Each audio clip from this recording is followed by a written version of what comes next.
of the presentation on how to add workflow to your Uniface components using Uniface Flow. As a reminder, we're using the APS sample to show this integration. So let's have a look at the actual process model that's used in the APS sample.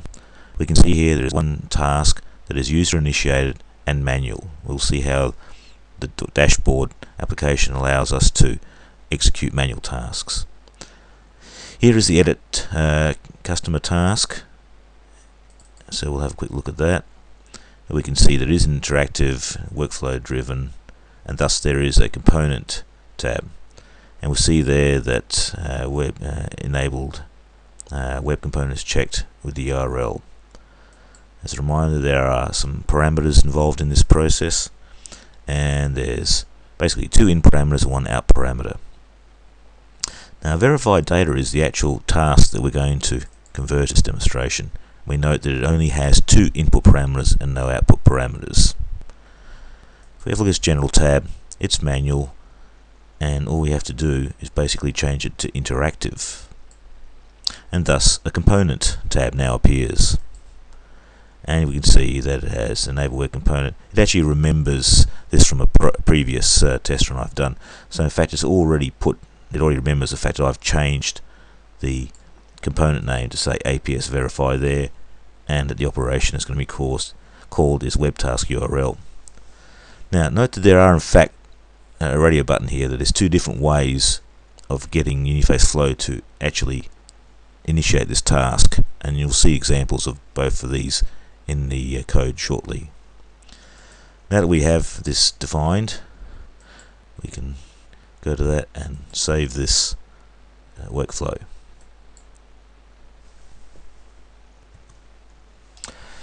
Inside the Uniface development environment, we'll have a look at that one existing component that is already workflow enabled. First of all, we'll have a look at the operations trigger, and we can see that there are several operators defined there. Briefly, the init operation basically starts the API connector instance to basically prepare itself for further calls, and the cleanup does the opposite. It actually deletes the instance and causes a log off. Now this is the actual URL operation that is called, and you'll see that there's variables but no parameters, and that's as expected for a server page component. So we actually take advantage of the fact that Uniface Flow has supplied the task ID and actor ID via a query string, hence the $webinfo. So those 2 parameters are taken, and basically a local proc called connect to flow is called. The information is actually also saved in the hidden field called info. Next, the code has to retrieve the input parameters. And finally, we say activate the task by beginning it. There is actually an OK button, as we'll see from the actual form there. That's what the user will use after they've completed the output parameter to actually finish the task. So in that OK button, we'll see a detail trigger, and it basically gathers the information from that hidden field info, reconnects with the API and workflow connector, and calls another local proc with a simple OK parameter, and then basically closes. So let's go back and have a look at what those 2 local proc modules do. The first one is the connect to flow.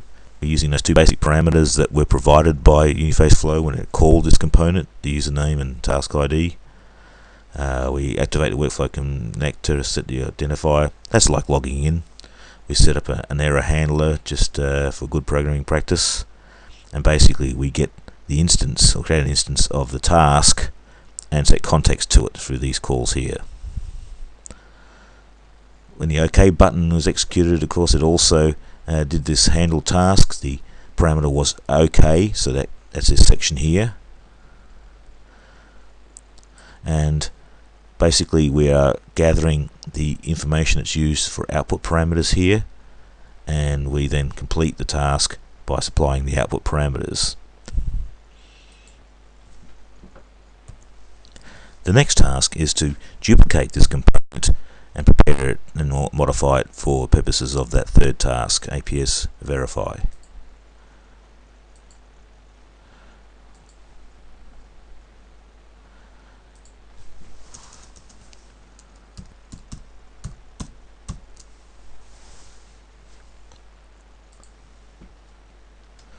So now we can start making the modifications, and then the obvious one is to make the screen look appropriate with an appropriate heading title.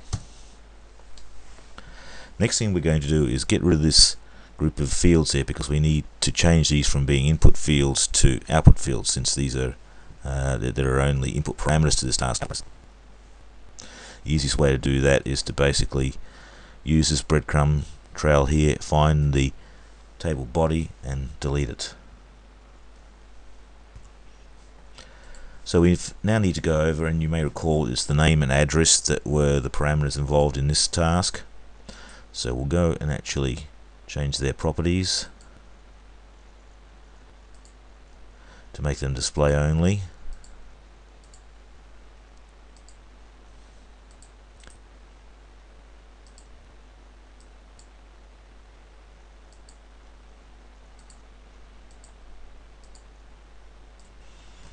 And we're going to select these two fields,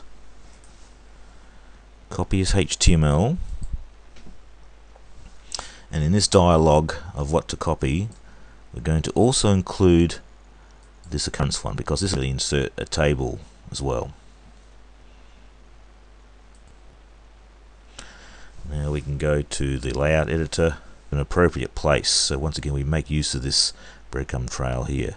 We want to sort of go before that field there. There we go. Now we can see that we've got to X entity. We'll just put in some carriage returns here, and now we can paste. We see that those two are now pasted. Those two fields are now pasted in. We're going to just position ourselves and locate that on a new line, and also once again position ourselves to insert some text.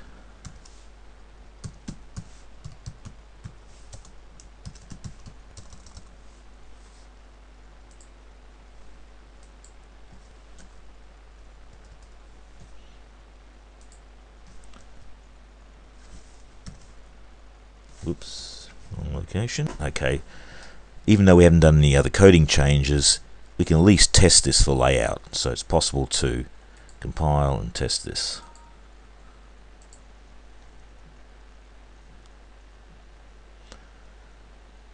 And we have one customer name come out and the verify customer details. A small correction was required to fix the formatting of these parameters from the API. So you can see here the two fields we're going to display are the name and address field, and do take some care and perhaps some experimentation to determine the correct sequence of the parameters as they come out of the API.